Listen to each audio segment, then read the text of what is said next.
Dear students, आज का हमारा टॉपिक जो है वो क्रॉप प्रोडक्शन एंड मैनेजमेंट है। आप लोग सब लोग जानते हो कि हमको जो है खाने की बहुत ज़्यादा ज़रूरत होती है।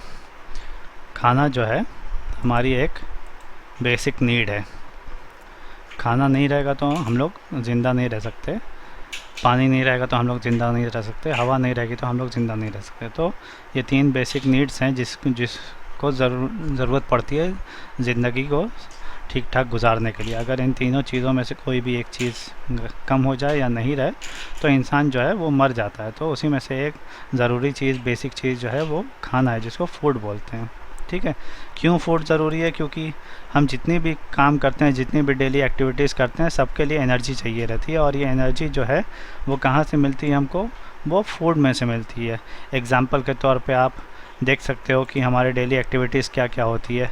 जैसे कोई काम कर रहा है तो उसको खाने एनर्जी की ज़रूरत पड़ती है। ये एनर्जी कहाँ से मिली? खाने से मिली। कोई खेल रहा है तो उसको एनर्जी कहाँ से मिली खेलने के लिए? ये खाने से मिलती है। कोई पढ़ाई कर रहा है तो उसको पढ़ाई करने की एनर्जी कहाँ से मिली? ये एनर्जी जो है वो खाने से मिलती है। इस तरह से कोई सा भी काम कर लो, आप सुबह उठते हो, ब्रश करते हो, नहाते हो, नाश्ता करते हो, सब काम के लिए एनर्जी आपको कहाँ से मिलती है? खाने से मिलती है। आपको सो जाते हो, आप सोचते हो कि सोने में हम कोई काम नहीं कर रहे, फिर भी बॉडी के अंदर बहुत सारी चीज़ें काम करती रहती हैं। जैसे आपकी आंख बंद होती है लेकिन आपके लंग्स चालू रहते हैं, आपकी ब्रीदिंग प्रोसेस चालू रहती है, आपकी किडनी काम करती रहती है, ब्लड को फ़िल्टर करती रहती है। तो इस तरह से आप जब सोते हो तब भी आपके बॉडी के अंदर बहुत सारे काम होते रहते हैं। और इन काम करने के लिए एनर्जी कहाँ से मिलती है? फूड से आती है। तो ये फूड कैसे आता है, कैसे प्रोड्यूस होता है, कहाँ पैदा होता है, फिर हम तक पहुँचने में इसके अंदर कौन कौन से स्टेज आते हैं, यही सब इस चैप्टर के अंदर हम लोग डिस्कस करेंगे। और देखेंगे कि ये खाना जो हम लोग खाते हैं वो किस तरह से हम तक पहुँचता है, कहाँ बनता है, किस तरह से हम तक पहुँचता है। हम लोग जो फूड्स यूज़ करते हैं, खाना, वो ज़्यादातर प्लांट सोर्सेज से आता है। कुछ फूड्स जो हैं हमको एनिमल सोर्स से भी मिलते हैं, जैसे दूध है, दूध हमको एनिमल से मिलता है। उसके बाद एग्स है, फ़िश है, मीट है, ये सब जो है एनिमल सोर्स से। लेकिन मेजॉरिटी फूड जो हम लोग को मिलता है वो प्लांट से मिलता है, फल सब्जियां वगैरह। फ्रूट्स जैसे बनाना है, मैंगो है, एप्पल है, ये सब जो है वो हमको ज़्यादातर मेजॉरिटी प्लांट सोर्सेज से मिलता है। उसके बाद हम लोग वेजिटेबल्स यूज़ करते हैं, वो भी प्लांट सोर्स से मिलता है। उसके बाद सीरियल्स यानी फूड ग्रेन्स, जो अनाज होते हैं जिससे हम लोग चपाती बनाते हैं, चावल बनाते हैं, ब्रेड्स वगैरह, ये सब सारी चीज़ें, चना है, मटर है, मूंगफली है, ये सब जो है कहाँ, सब सारी चीज़ें जो हैं वो प्लांट से आती हैं। तो ये प्लांट सोर्सेज से जो हमको फूड मिलता है उसको क्रॉप कहते हैं। मतलब एक तरह का प्लांट जो है वो बहुत बड़े लेवल पे जब खेत के अंदर प्रोड्यूस किया जाता है, फील्ड के अंदर प्रोड्यूस किया जाता है, पूरी फील्ड के अंदर एक ही तरह का प्लांट हो तो उसको हम लोग क्रॉप कहते हैं। जैसे कहीं किसी एक खेत में पूरा का पूरा गेहूँ बोया गया हो और उसमें सिर्फ गेहूँ के पौधे हों तो वो गेहूँ का क्रॉप हो जाएगा। वैसे ही कोई ज़मीन हो जहाँ पे सिर्फ आम के ही पेड़ लगे हुए हैं और कोई दूसरा पेड़ या नहीं हो तो वो आम की फसल या आम का क्रॉप कहलाता है। उसी तरह से किसी खेत के अंदर सिर्फ गाजर या मूली बोई गई हो और उसके अंदर कोई दूसरी पौधे नहीं हो तो उस खेत के अंदर कहा जाएगा कि ये गाजर का क्रॉप है या मूली का क्रॉप है। तो क्रॉप हमको समझ में आ गया जब किसी एक जगह पे एक ही तरह का, एक ही प्रजाति का कोई एक पौधा लगाया जाता है अनाज पैदा करने के लिए या सब्ज़ी पैदा करने के लिए या फल पैदा करने के लिए, जो कि लोगों के खाने के लिए इस्तेमाल होगा, तो उसको हम लोग क्रॉप कहते हैं। अब क्रॉप्स जो हैं वो दो कैटेगरी में क्लासिफाई किए जा सकते हैं। पहला है खरीफ क्रॉप्स और दूसरा है रबी क्रॉप्स। तो खरीफ क्रॉप्स वो क्रॉप्स होते हैं जो कि आप रेनी सीज़न में, मतलब जून से लेके सितंबर के सीज़न में जिनका प्रोडक्शन होता है। जब बारिश शुरू होने वाली होती है तब फार्मर जो है अपने खेत में उसका बीज डालता है, फिर वो 3 से 4 महीने के अंदर पूरे तैयार होते हैं। उसके बाद सितंबर अक्टूबर में उनकी कटाई हो जाती है और वो तैयार होके फार्मर को रेडी मिल जाते हैं और उसकी कटाई करके वो मार्केट में लेके चला जाता है। फिर रबी क्रॉप्स वो होते हैं जो अक्टूबर में फार्मर बोता है, उसके बाद मार्च से लेके अप्रैल तक वो तैयार होते हैं, तब उनकी फसल तैयार होती है और उसकी कटाई होती है। तो ये क्रॉप्स जो है दो कैटेगरी में क्लासीफाई की जाते हैं। कैटेगरी में क्लासीफाई करने का क्या क्राइटेरिया है, वो सीज़न है कि जो बारिश के सीज़न में बोए जाते हैं तैयार होते हैं उनको खरीफ क्रॉप्स कहा जाता है, और जो सर्दी या विंटर सीज़न में बोए जाते हैं और तैयार होते हैं तो उनको रबी क्रॉप्स कहते हैं। क्रॉप प्रोडक्शन और मैनेजमेंट के अंदर 3-4 महीने का समय लगता है और ये एक लंबा और कॉम्प्लेक्स प्रोसेस रहता है। इसके पूरे प्रोसेस को हम कई सारे स्टेप्स में बांट सकते हैं, अलग अलग स्टेप्स में। तो सबसे पहला स्टेप जो होता है वो सॉइल प्रिपरेशन का होता है, यानी हम खेत की जो फार्म की जो ज़मीन है उसको तैयार करते हैं क्रॉप के लिए। मतलब जब क्रॉप के बीज उसमें बोए जाएंगे तो उसके लिए ज़मीन जो है अच्छी होनी चाहिए, अच्छी तरह से तैयार होना चाहिए ताकि बीज अच्छी तरह से उसके अंदर जम सके। तो उसके लिए जो प्रोसेस अपनाया जाता है, जो तरीका कार किया जाता है, उसको प्लाइंग कहते हैं या टिलिंग भी कहते हैं। इसमें होता यह है कि किसी टूल या हल या इस तरह के किसी औजार की मदद से फार्मर जो है वो ज़मीन के अंदर खुदाई करता है और उस खुदाई की वजह से नतीजा ये होता है कि जो नीचे की परत है ऊपर आ जाती है और जो मिट्टी है वो टूट टाट के एकदम ढीली भुरभुरी हो जाती है। इसके कई तरीके हैं। पहले जो है वो जब मशीन्स वगैरह नहीं आई थी तो इसको फार्मर जो है एनिमल्स की मदद से करते थे, या छोटे फार्म्स रहते थे तो हाथ से ही कर लेते थे।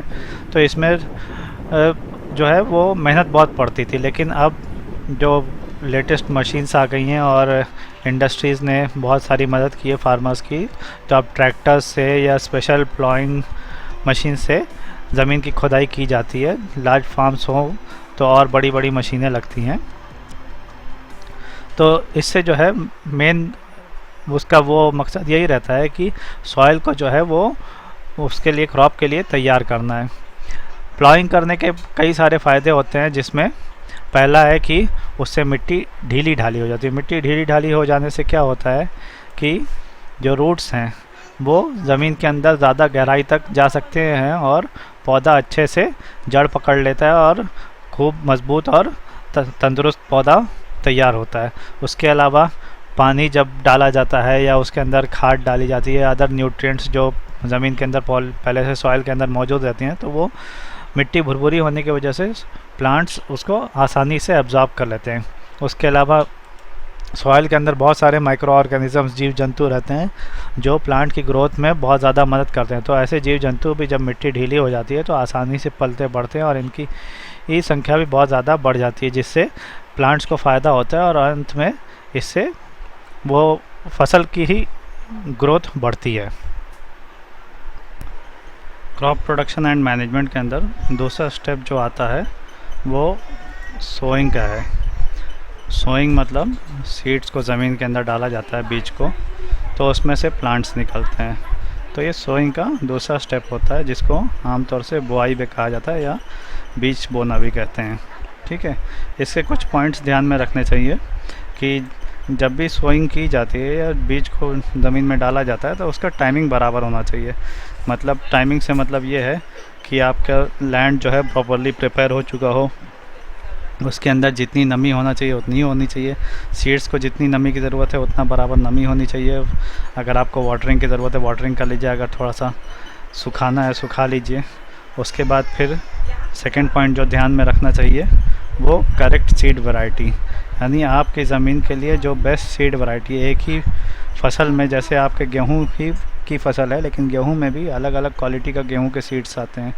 कोई सूखी मिट्टी के लिए आता है, कोई गीली मिट्टी के लिए आता है, कोई लाल मिट्टी के लिए आता है, कोई काली मिट्टी के लिए आता है। तो आपकी इस लैंड जो है, आपका सॉइल जो है किस क्वालिटी का है, उसके हिसाब से आप अपने लिए बेस्ट वैराइटीज़ चूज़ करेंगे और उसके बाद उसमें सोइंग करेंगे। तीसरा पॉइंट जो होता है वो अच्छी फसल के लिए सोइंग का डिस्टेंस जो है वो बराबर होना चाहिए। कुछ फसल ऐसी होती है जिसमें बहुत दूर दूर बीज बोया जाता है, कुछ फसल ऐसी होती है जिसमें बहुत करीब करीब बीज बोया जाता है। तो किस तरह की फसल है और कौन सी सीड की वैरायटी है, उसके हिसाब से आप जो बीज बोएंगे उसके दो बीजों के बीच में की दूरी या दो प्लांट्स के बीच की दूरी कितनी होना चाहिए, वो आपको ध्यान में रखना होगा कि आपने कौन सी वैरायटी सेलेक्ट किया है और कौन से फसल आप तैयार कर रहे हैं। तो उसके लिए जो प्रॉपर डिस्टेंस है वो आपको मेंटेन करना पड़ेगा। इसके साथ साथ अगर आपका फार्म छोटा है, फार्म जब छोटे रहते हैं तो उस पर काम करना आसान रहता है, मैनुअली काम हो जाता है। बीज जो है वो फार्मर हाथ से या मैं छोटे मोटे टूल्स के ज़रिए से यूज़ करके उसको बो देता है। लेकिन अगर फार्म्स के एरिया लार्ज है, आपका खेत और फील्ड बहुत बड़ी है, तो आपको फिर मशीनों की ज़रूरत पड़ती है। तो कई तरह की मशीनें आती हैं जो ट्रैक्टर से चलाई जाती हैं, या फिर इंडिविजुअल सीडिंग मशीन्स भी, जिसको सीड ड्रिल के नाम से जाना जाता है, वो सीड ड्रिल्स भी यूज़ की जाती हैं। तो उससे जो है वो ऑटोमेटिक सीड बोने का काम हो जाता है। मशीन यूज़ करने के कई सारे फ़ायदे होते हैं कि एक तो काम आसानी से हो जाता है, मशीन कर रही है, आदमी को मेहनत कम करना पड़ता है। दूसरी बात ये होती है कि मशीन से आपको यूनिफॉर्म सोइंग होते हैं, मतलब ऐसा नहीं होता कि कहीं घन बहुत ज़्यादा डिस्टेंस बढ़ गया है सीड्स के अंदर और कहीं सीड्स बहुत ज़्यादा करीब करीब बो दिए गए हों, या फिर ऐसा नहीं होता है कि कहीं आपने ऊपर ऊपर की मिट्टी में सीड डाला है और कहीं आपने नीचे नीचे की मिट्टी में सीड डाला है। बल्कि मशीन से और सीड ड्रिल से बोने में फ़ायदा ये होता है कि सब सीड्स एक समतल जगह पे एक समतल दूरी पर बोए जाते हैं।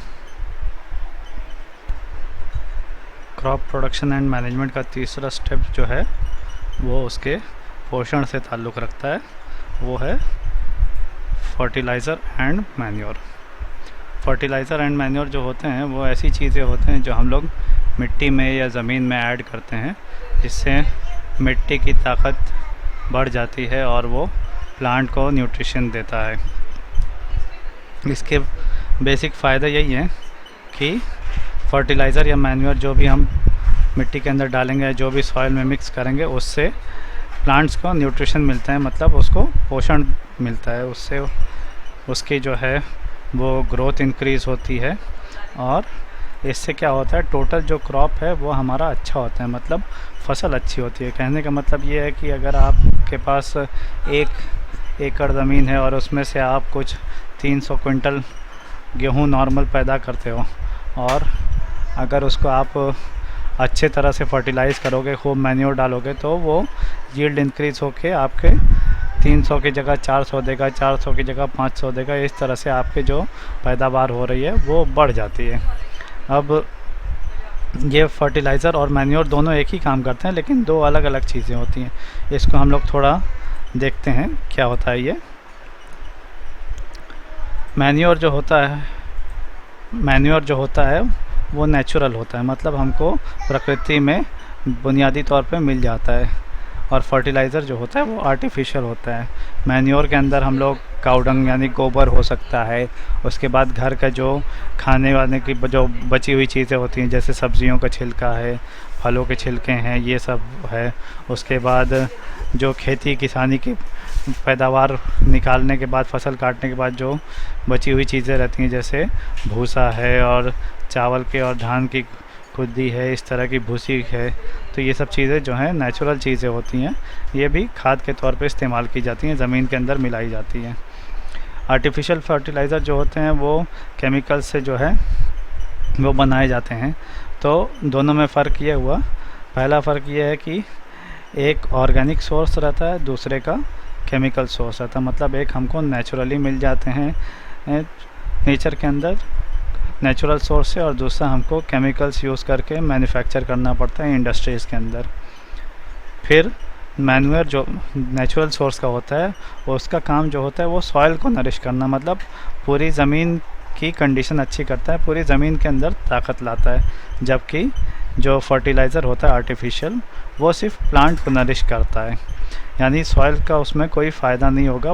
प्लांट जो है उससे ताकत लेके बढ़ जाएगा, बाकी जो है वो सॉइल वैसे का वैसे ही रहेगा। फिर उसके बाद मैन्योर जो होता है वो डिफ़िकल्ट टू यूज़ होता है, क्योंकि उसको यूज़ करने में बहुत मुश्किल आती है। आप घर के अंदर सब्ज़ी का कचरा जमा करो, उसके बाद उसको लेके जाओ खेत में ले जाकर फेंको, फिर उसको मिट्टी में मिलाओ, फिर उसको सड़ने गलने के लिए छोड़ो। वैसे ही अगर आप गोबर की खाद डाल रहे हो तो आप गोबर की खाद एक जगह जमा करो, उसके बाद जब ट्रैक्टर या ट्रॉली या ट्रक भर के हो जाए फिर आप उसको लेके जाओ अपने खेत में लेके जाओ, फिर उसको पूरी मिट्टी के अंदर मिलाओ। उसके बरक्स जो है वो फर्टिलाइज़र जो है वो आपको इंडस्ट्री के अंदर बोरियों के अंदर पैक करके सप्लाई किया जाता है। आप वो जाके फर्टिलाइज़र की बोरी, यूरिया है, एनपीके है, ये सब फॉस्फेट वगैरह की बोरी ख़रीद के लाओ, बोरी खोलो, ले जाके खेत में छींट दो, ये आपका काम कर देगी। चौथा पॉइंट जो है वो नेचुरल फर्टिलाइज़र, चूँकि ऑर्गेनिक सोर्स का होता है इसलिए ये सेफ़ होता है। तो आप इसको ज़्यादा डालो कम डालो, अगर आपका ज़्यादा भी हो गया तो ये जो है मिट्टी को नुकसान नहीं पहुंचाएगा, वातावरण को नुकसान नहीं पहुंचाएगा। जबकि जो आर्टिफिशियल फर्टिलाइज़र है वो आपके लिए हानिकारक होता है। मतलब प्लांट्स को तो फ़ायदा पहुंचा लेता है, लेकिन जब एक मात्रा से अधिक क्वांटिटी में सॉइल के अंदर आ जाता है तो जो बचा हुआ है फिर वो सॉइल को हानिकारक बना देता है। तो कभी कभी ऐसा होता है कि आपने बहुत ज़्यादा फर्टिलाइज़र आर्टिफिशियल डाल दिया तो एक दो फसल के बाद आपका सॉइल एसिडिक हो जाता है, या उसकी उपज कम हो जाती है, या उसके अंदर खारापन आ जाता है। तो उसको फिर से ट्रीट करके फिर उसको नेचुरल सेटिंग के अंदर लाना पड़ता है, उसका पीएच वगैरह बराबर करना पड़ता है, इससे बहुत ज़्यादा दुश्वारी होती है। फिर उसके बाद अगर आपके अंदर खेत के अंदर आर्टिफिशियल फर्टिलाइज़र पड़ा हुआ है, आपने खेत के अंदर पानी चलाया या बारिश हुई और वो फर्टिलाइज़र बह के आपके गांव के किसी तालाब में या किसी नदी या और नाले में चला गया, फिर वो कहीं गया नहीं बल्कि बारिश के पानी के साथ ज़मीन के अंदर ही चला गया, तो ज़मीन के अंदर का पानी प्रदूषित हो जाता है और फिर जो भी आदमी वो पानी पिएगा तो उसके अंदर कई सारियाँ बीमारियाँ पाई जाएंगी। तो इसलिए नेचुरल फर्टिलाइज़र्स इस्तेमाल करने में तो मुश्किल होता है, लेकिन ये इसके अंदर फ़ायदे ज़्यादा रहते हैं। और इसके अलावा आर्टिफिशियल फर्टिलाइज़र जो है वो इस्तेमाल करने में आसान रहता है, लेकिन इसके फ़ायदे कम हैं, हानि ज़्यादा रहती है।